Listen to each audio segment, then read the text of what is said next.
I'll ask you once again, how many disciples do we have here today?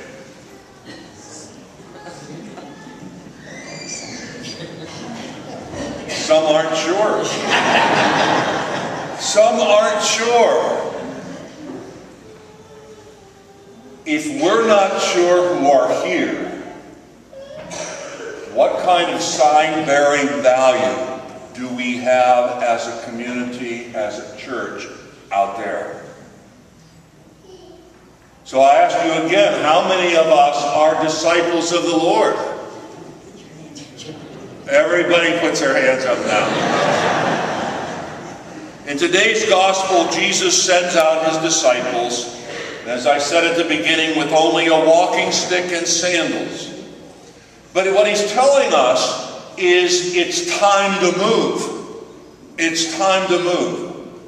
It's not, the gospel isn't a passive gospel, one that we just listen to.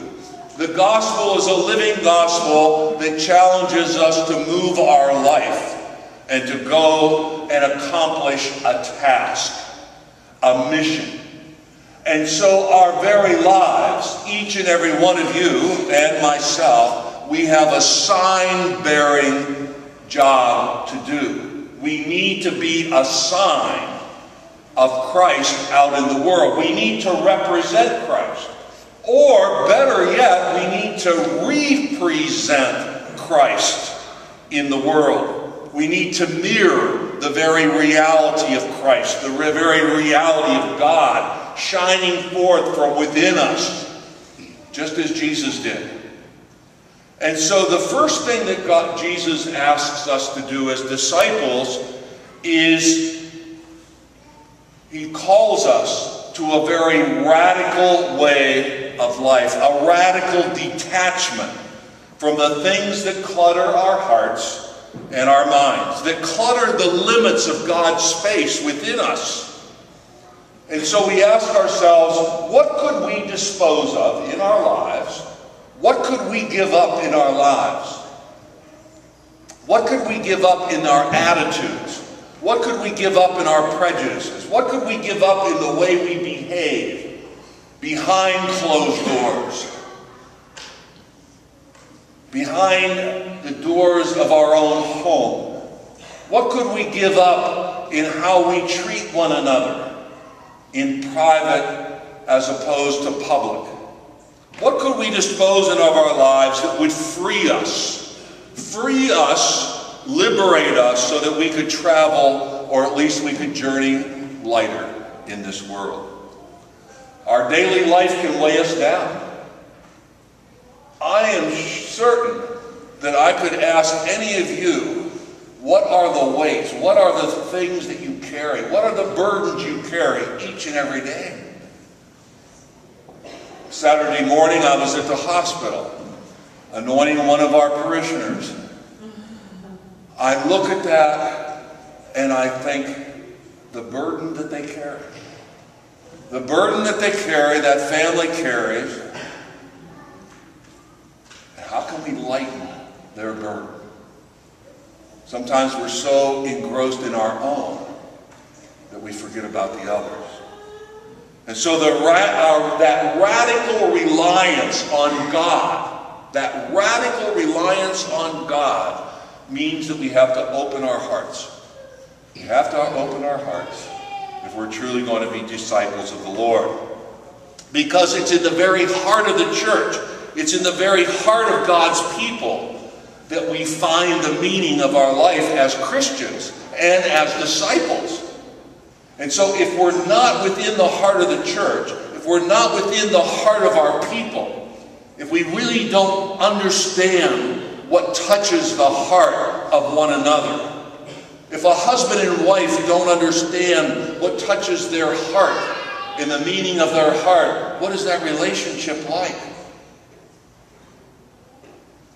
It's not enough just to point out the road, see, as Christians, as disciples, to tell others, there's the road, but we have to be on the road ourselves. We have to be on the road ourselves. And the integrity of our private lives, our private morals, the smallest detail of our lives is the real power behind our words. There is no power behind our words unless we're truly disciples in the heart and with the heart of others. That's what Jesus was trying to tell his disciples. It's then that we have the power to do the second part of the mission. And that second part of the mission is to cast out the demons in our world. Think of all the demons of power and money and drugs and sex that possess our world. I mean, we could go down a whole list of powers that control our world and our habits and our lives and our families and our economy and our politics. But they possess us and they hold us. And Jesus says that we as Christians are supposed to go out there and challenge, to be a challenge to that way of life.